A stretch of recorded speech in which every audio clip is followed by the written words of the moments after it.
Bien bonjour mes chers amis et bienvenue sur ma chaîne YouTube Oncle Ben. Ravi de pouvoir vous aider, ravi de pouvoir faire votre connaissance.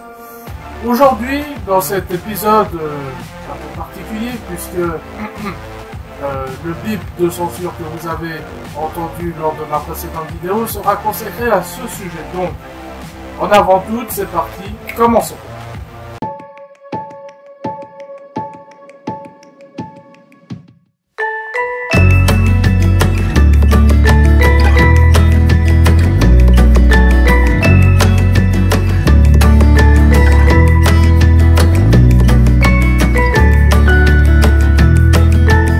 La vidéo précédente a été suivie d'un mystérieux bip de censure. Alors en fait, ce bip de censure était fait exprès puisque nous allons parler ensemble de la pépinière d'entreprise et plus précisément de la pépinière d'entreprise de Saint-Dié-des-Vosges. Alors, je vous vois venir, oui, du sponsoring, des accords commerciaux, gna. Si je veux vous parler d'un sujet, autant le connaître à fond. Et c'est pour cette raison que je vais vous parler de la pépinière d'entreprise de Saint-Dié-des-Vosges puisque j'étais en formation, mais vous allez comprendre pourquoi et je pense que ça va vous plaire. Donc, en avant tout, pour la pépinière d'entreprise de Saint-Dié-des-Vosges, commençons.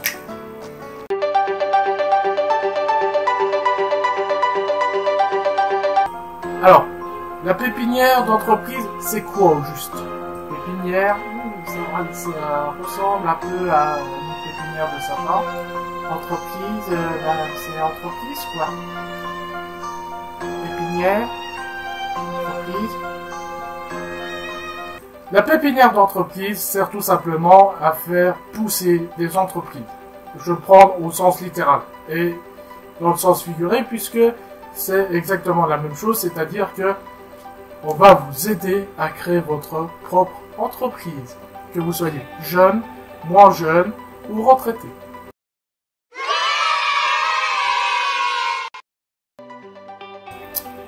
Bien entendu, la pépinière d'entreprise a de nombreux avantages par rapport à des coureuses entreprises, par exemple.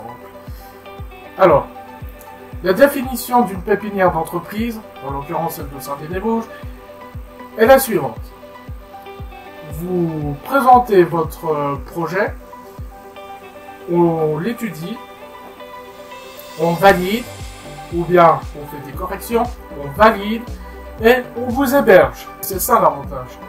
En effet, la pépinière d'entreprise vous propose de vous héberger pendant un délai maximum de 2 ans, donc que ce soit un bureau ou bien un atelier, à raison de 300 €, toutes charges comprises par mois. Le bureau, l'alarme, l'électricité, l'eau, le chauffage, internet, téléphone, etc. etc. 300 € par mois, toutes charges comprises, ce qui vaut largement le coup, puisque, pour vous donner une ordre d'idée, les bureaux là-haut font à peu près entre 15 et 20 mètres carrés, c'est bien pour les bureaux. Et concernant les ateliers, je n'ai pas des chiffres en tête, mais je peux vous dire que ce sont des gros ateliers. Bon, parlons sérieusement. Alors, on va prendre par ordre chronologique.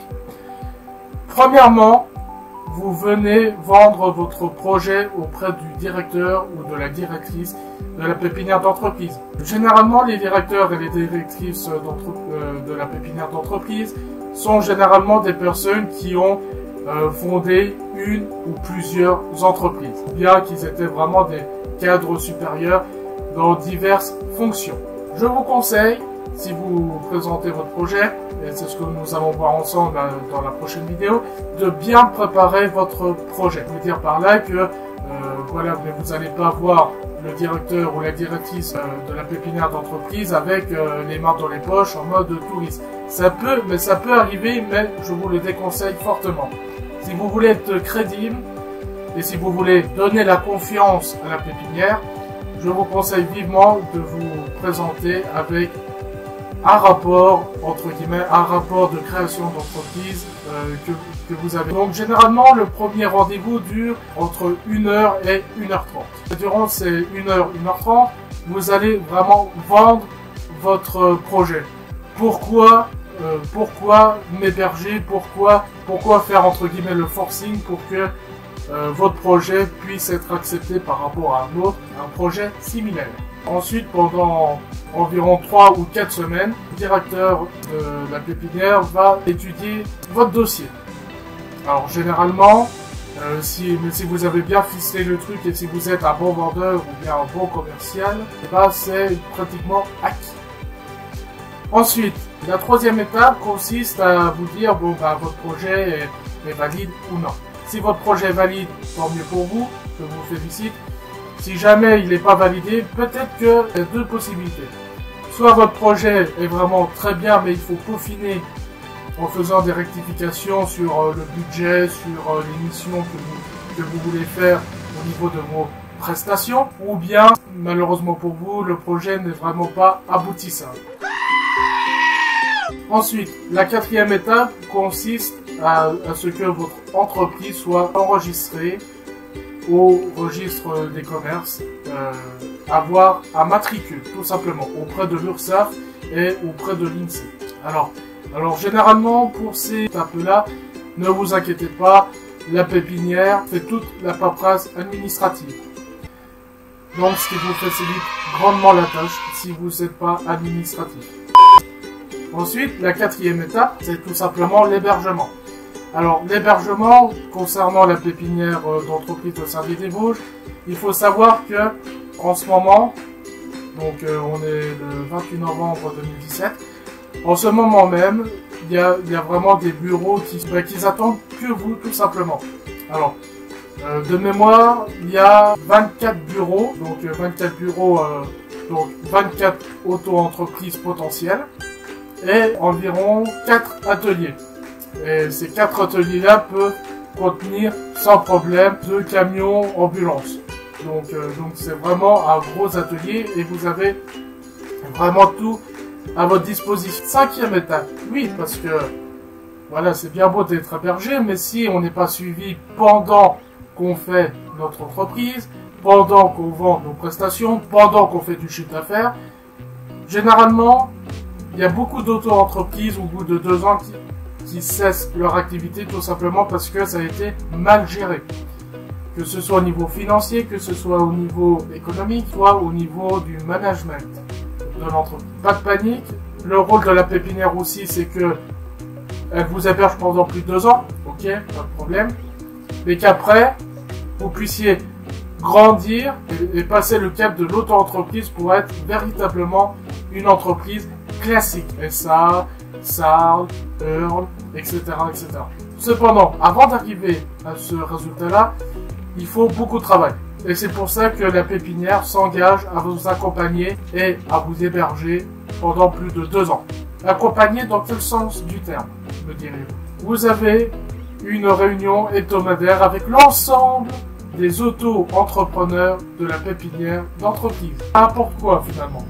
Déjà, une expérience collective parce que dans la pépinière, vous avez des auto-entrepreneurs qui sont là depuis bientôt plus de 2 ans, d'autres 6 mois, d'autres 14 mois, vous qui venez juste d'arriver. Et si jamais ces auto-entrepreneurs-là ont connu le même problème que vous, jackpot, puisque c'est une expérience collective, donc le problème sera résolu de façon très vite et très simple. Voilà mes chers amis. En conclusion, je remercie la pépinière d'entreprise de Saint-Dié-des-Vosges de m'avoir fait cette formation qu'on va suivre, qu'on va voir durant la deuxième vidéo. Alors, une pépinière d'entreprise, qu'est-ce que c'est au juste? Une pépinière d'entreprise est un lieu qui fait fructifier toutes les auto-entreprises. Alors, si vous, par exemple, vous qui me regardez, vous avez un projet, une idée en tête, mais qui soit vague, ou bien un projet bien fondé, bien ficelé, ou quoi que ce soit, je vous recommande d'aller voir les pépinières d'entreprise issues de votre secteur. Dans mon cas, ça a été la pépinière de Saint-Dié-des-Vosges, et je peux vous assurer que ce sont des personnes très compétentes, qui sont très professionnelles, et surtout, toutes les consultations faites au sein de la pépinière d'entreprise dans votre intérêt est tout simplement gratuite et ouverte à tous. Bon, il suffit juste de prendre un rendez-vous au téléphone et c'est tout. Donc, en résumé, mes chers amis, la pépinière d'entreprise est un lieu qui accueille les auto-entreprises, mais pas que, qui vous conseille, qui vous guide dans votre projet, quelques rectifications par-ci par-là, qui vous accompagne aussi tout au long de l'hébergement. Ainsi, au lieu de faire comme ceci, votre entreprise qui va croître au bout de ces 2 ans d'hébergement au sein de la pépinière d'entreprise. Voilà. Le prochain épisode sera consacré à la pépinière d'entreprise, deuxième partie. La deuxième partie de la vidéo concernant la pépinière d'entreprise sera dédiée au Fab Lab, qui est ouvert à tous et je vais pas vous spoiler la deuxième partie. Bon, sur ce, mes chers amis, je vous dis à très vite. Prenez bien soin de vous et surtout que la réussite soit avec vous. Ciao mes amis, au revoir.